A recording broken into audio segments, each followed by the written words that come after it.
here. So I'm going to stand on all existing protocols. I thank you very much, sir, and the entire house of the Covenant University leadership for the honor bestowed on me by inviting me to do one of the things I love to do most. I love my country, and my biggest dream and my biggest hope and aspiration is that Nigeria will fully manifest the true greatness within it in my lifetime.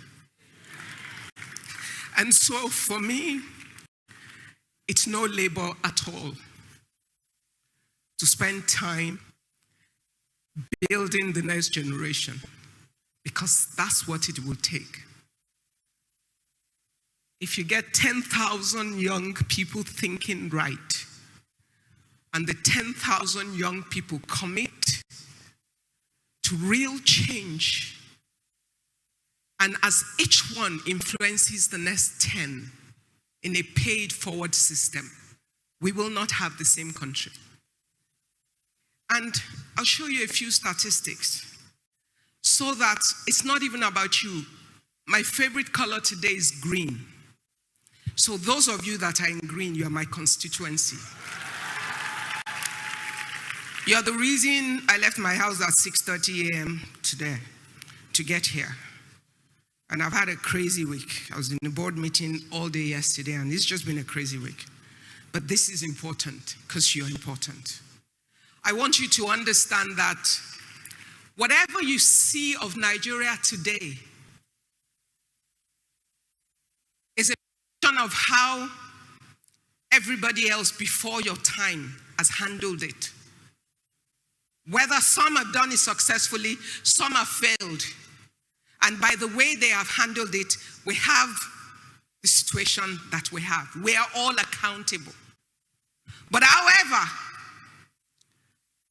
you can forsake the things of the past and look forward to a future. And it's your future. As of 2015,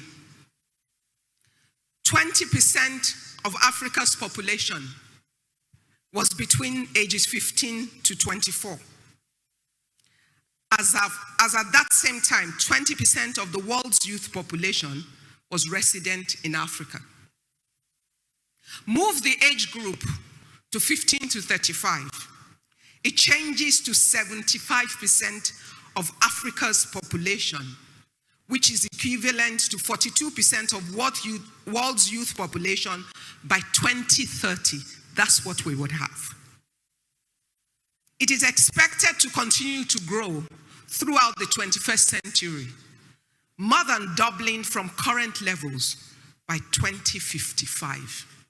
What that tells you is Nigeria would essentially be a nation of young people. Now, that has value. When a businessman evaluates the population, he's excited. When policymakers who decide on how a nation is built look at those numbers, they should be excited, because it means that we have a large population of able-bodied, productive age group that can change the country. But it can also change it the other way as well, which is why what this university seeks to do is important. Because it's about how you utilize that generation and their mindset. It's about how you see what your future is.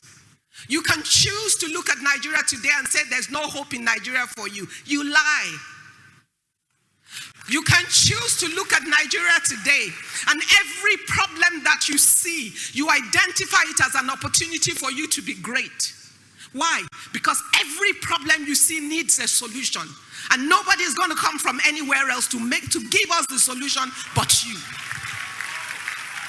But we will only have that solution if you understand enough to know that because you will form the largest portion of this country, the country that you allow to emerge from now on, that you are accountable for it, is the country that you will live in. Forget what the older people have done. Don't get caught in the failures. Don't get caught in saying there's no hope, there's nothing here. I've lived all my life in Nigeria. I went to a Nigerian university with pride. I went to a Nigerian secondary school. All my key education is in this country. As so many other people, we were taught enough to do great things. So whatever it is that I'm able to do with my life right now, I was taught here in this country. And you have even had a better opportunity because you have had education in an institution that has empowered you for your generation. Now, what will you do with it?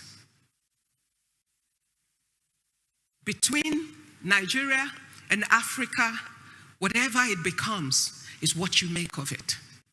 Not what somebody else has made of it. It's what you make of it from now on. It's what you choose to do with it despite what you have inherited.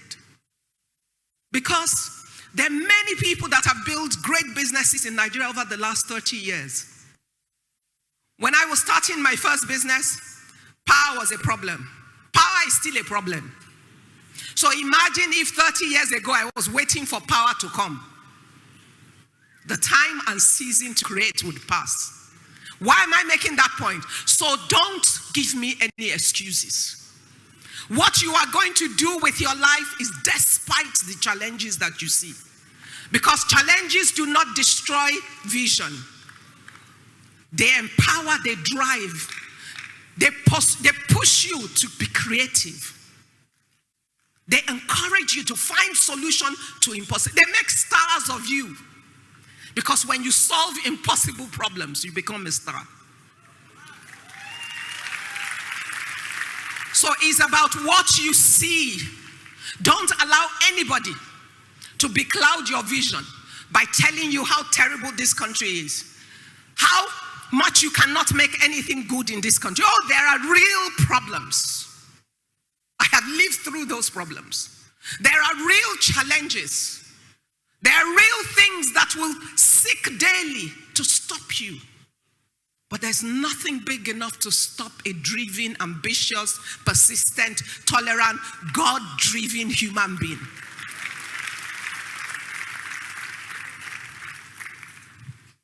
There are, day by day, you are going to have to make choices.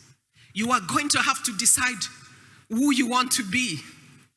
You owe it to yourself to have a sense of the purpose of God on your life. To have a sense of the vision of who you think you are and where you want to go. And to commit to the process of protecting that vision by persistently and consistently moving the cheese. By never allowing circumstances to overcome and to overwhelm you. By knowing that you will have troubles. There will be challenges. There will be what the world calls failures. But guess what? In my books, there's nothing called failure. You do not fail until you are dead and you have not accomplished your goal.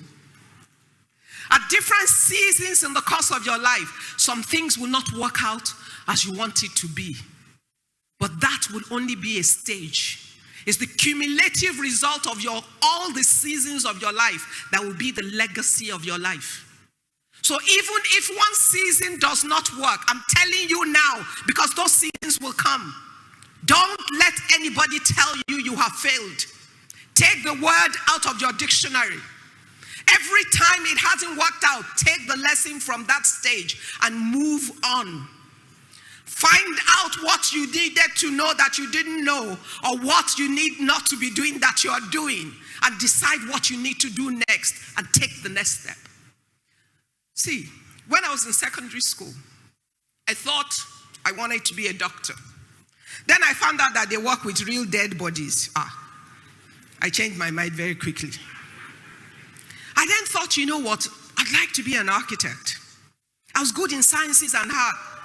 a problem if parents sentence you to science when you're good at both.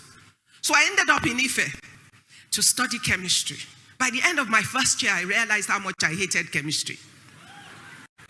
I could pass it, but I didn't love it. So then I thought, I'd make a good lawyer. I debated throughout school. I used to represent my school in school's debate. So everybody knows that I can win an argument. So I gave it everything trying to change to law. I used to go and sit outside the door of the dean of law. And then one day the man said, come, what do you want? I want to change to law. Is that why you've been sitting outside of my office? Yes, sir. Okay, if I only take one person from another department next year, it will be you. Great. Make sure you pass very well. Well, therein lies my problem. Pass very well, and what will happen? Chemistry will not release me. Fail in chemistry, law will not take me. Catch 99. So, I decided anyway, by the end of that year, I'd changed my mind about law. I decided I wanted to be a chartered accountant so I could go and work in a bank. So I continued with my chemistry, but I started taking free electives in Faculty of Administration and Accounting. When I finished, don't celebrate yet. When I finished for youth service, I did everything to make sure they sent me to an accounting firm. They first sent me to a Muslim school to go and teach. That was easy to solve. I just wore a dress off my shoulder. I went to report. I was immediately rejected. Once they rejected me, I went back to the posting room and waited there for days until they sent me to Akintola Williams & Co. You would have thought that having gone through all that trouble, accounting would be the love of my life. When I got there, within the 1 year of my youth service, I realized how boring accounting is to me. Because they had all the processes somebody else had thought about before. All I had to do was open old dusty files from company to company without imagination or initiative. I'm a very restless human being. That was not going to work. So I finished the work. I did well. They offered me permanent employment, but I said, thank you, but no thank you. Why? Because at that moment, I had come to a realization that that was not the vision for my life. Now, sometimes, some of you at this moment think you know who you are. You think you know where you want to go. It's good to have an idea and have a sense, but be open and be flexible.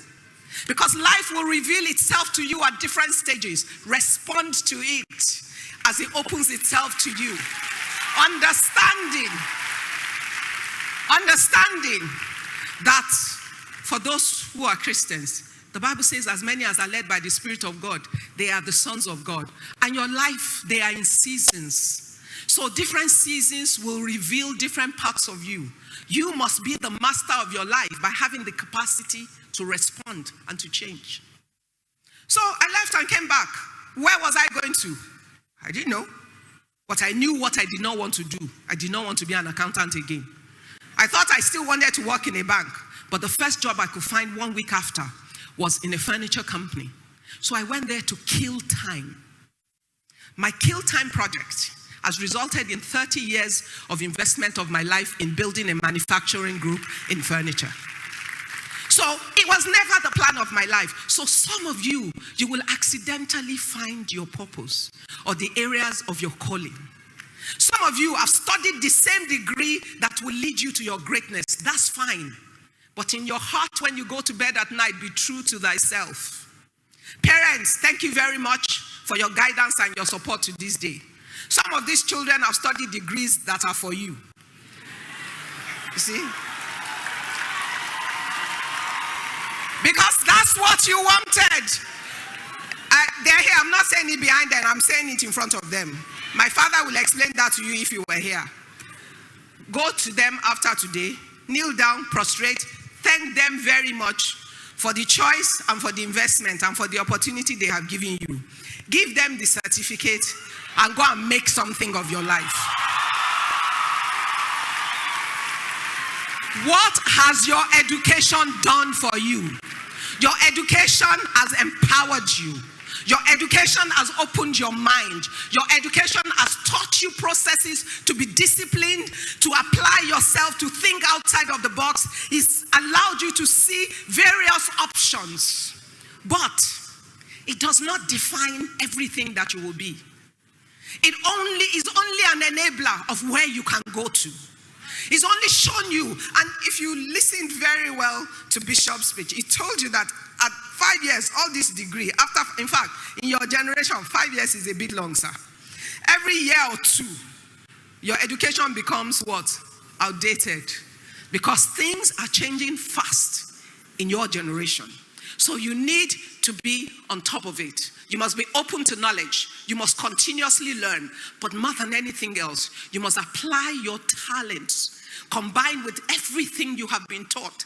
Now, the certificate and the education has its place. But guess what? The real things that will separate you outside: your character, your personality, how you handle human beings, your ability to respond to situations, your ability to be creative in every impossible situation, your ability to engage with human beings with respect and a sense of dignity, knowing that every human being, rich or poor, small or big, counts. That not your neighbors, not the son of the minister or the son of the governor that you know, no. That the son of your house help, the son of your father's driver, that the gatesman in your house, every single human being that you will meet will count in your life, because you do not know where you will meet them again.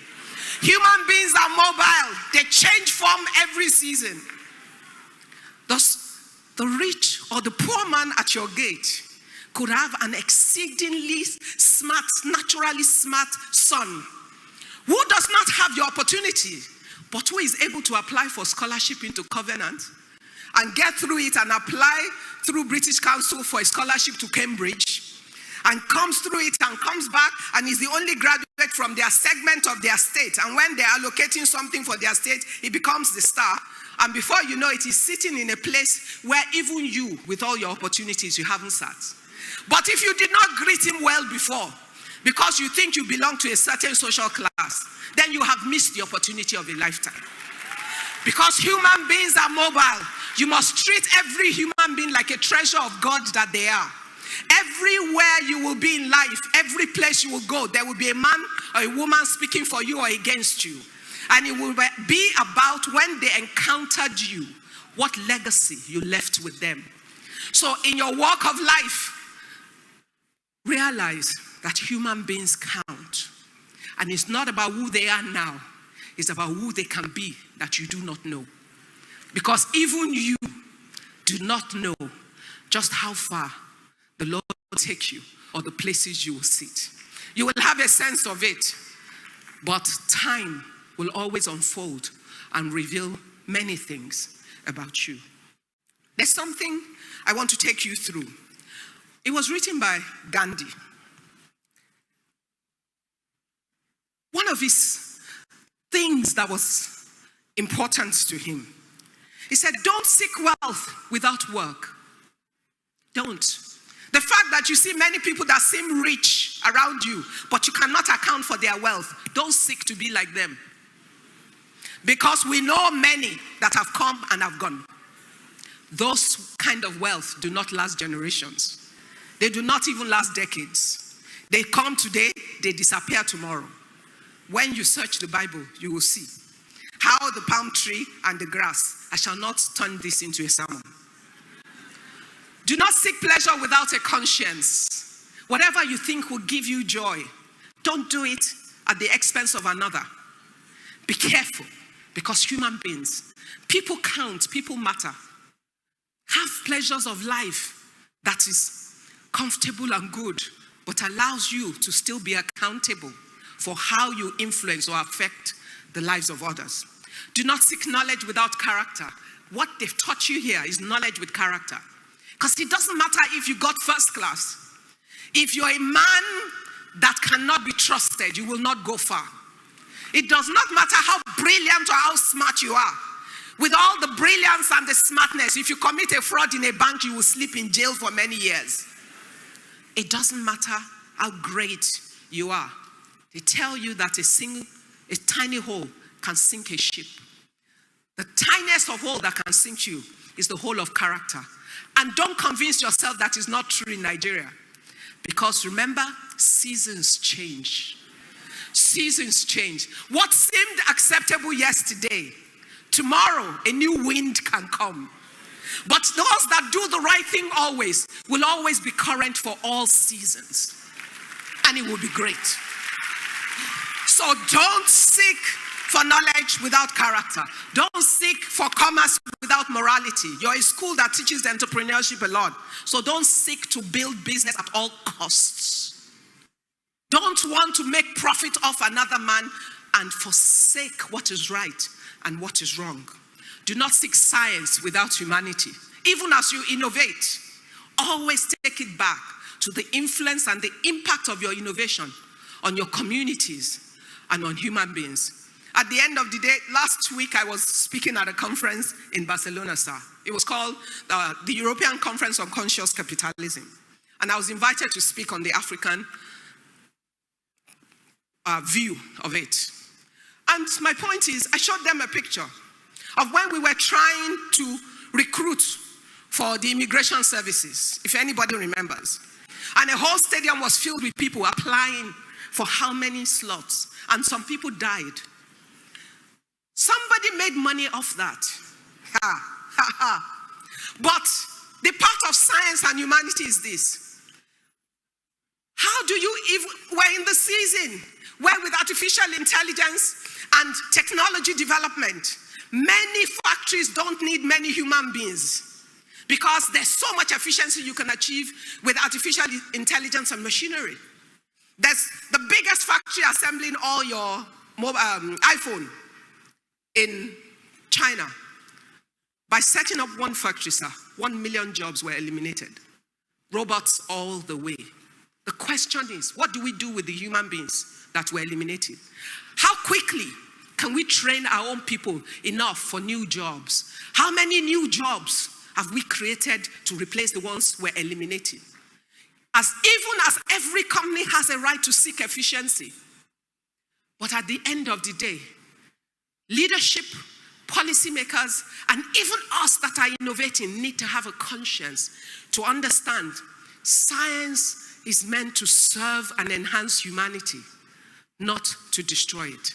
So when you apply your scientific knowledge and you innovate, always balance it out. How does it affect humanity? Because we have the choices. It's within our control to decide what we do with our innovation. So I hope you be the generation of social scientists. Scientists with a social conscience. Don't worship without sacrifice. God bless you. Okay, if a man is hungry, give him food. God has blessed him when you feed him. Don't be the one that worships without understanding that there are sacrifices required of you in your own capacity in trying to build your community. Don't get into politics without principle. Don't support a man because he's your uncle or he's your auntie, he's your neighbor, or he's from your village, or because he will bless you if he gets into position. And many people have been disappointed by those things. Let your politics be principled. Let it be based on what is right and what is wrong for the community. Why? Because when the community works, we all benefit from it. Remember, where you live, where you will build your businesses, where you will build your families, that is the community where you will live. And no individual can build the community. Every single individual contributes to what the community is. And except each one of you takes personal ownership to commit to do your part to build the community of the country and the continent that you want to live in, you will not have what you want. Not because God has not allowed it or because it's not possible, but because we have not committed to creating that which we say that we seek. As you move forward, just remember, one of the biggest decisions you will make in your life is to choose the man or the woman that you will marry. People take it lightly, but it can make or break your life. So with all the ambition and the vision that you have, with all the dreams that your parents have for you, if you marry the wrong guy or the wrong girl, everything can be derailed one way or the other. So don't play with it. Don't marry a fool, whether male or female. Have a sense of who you are. And when you have a sense of who you are, you will understand who is the fit for you as the Lord leads you. You will know that it's not about naira and kobo. It's not about silver and gold. The son of a rich man is not a rich boy. Because only the one that has the cash flow has the money. What's the best thing that will happen? They'll have a big wedding. They didn't have it for you. They had the big wedding for their own image. They will give you a house and many cars on day one. All the cars will get old at the same time. And if you do not have the capacity to maintain or to keep them, you're already in trouble. They can't pay school fees. Cash flow is money to do everything you need to do every day, not for the wedding ceremony. So marrying the son of a rich man is not your solution. Seek to find the bone of your bone. Who can accommodate the vision and the ambition in your heart as a person? Who can be an enabler for you to emerge? Who can encourage and support you? It might not look like it right now, but just understand that people manifest in what? In seasons. Don't allow anybody to deceive you. Look for a man that fears the Lord, a man who is responsible and right thinking. He has vision and he has ambition. I guarantee you, he will show up somewhere and you will be glad you met him.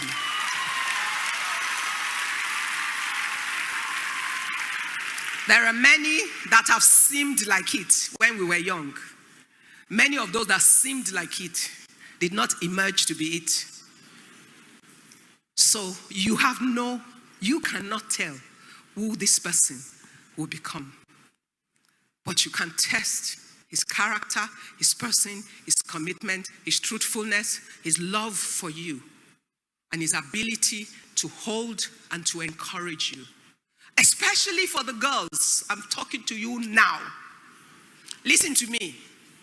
God made them what? Male and female. Every promise of God is for you as it is for the male. God meant for you to fully manifest the best of yourself. Otherwise, guess how it affects our nation? Our population statistics will show you women are what? 49.5. Men are what? 50.5, if it's even correct. Okay, let's say 50-50, so we won't have any argument. Only a madman drives a twin-engine plane and flies with one engine when it's meant to perform at its best with two engines. When a nation has a population split of 50-50 and does not maximize the capacity of its women's flow, it limits its own productivity as a nation. Why? Because the talents and the abilities that are inherent in that other 50% of the population is locked down, is unreleased. And then the men die under the strain. Because it means you are using 50% of the population to carry the weight of 100% of the population. Your ambition will not be at the same level. All I ask you to do is to be the best of yourself, not the best of another person. And that's another thing. As you depart now, Yoruba people say 20 children do not play together for 20 years. So all of you will not emerge at the same level at the same time. Don't worry about that. Don't follow any other person's clock. Follow your time scale. Be the best of yourself at every stage of your life. Celebrate your friends that succeed at a stage. But don't despise or be envious of them, because your own time will come. Everybody's time is different. If you follow your own time, you will be successful in your own time. And your success would last for a lifetime, and it will be a great legacy. I commit into your hands the greatness and the future of this nation. I commit into your hands my dream and my aspiration for a great nation.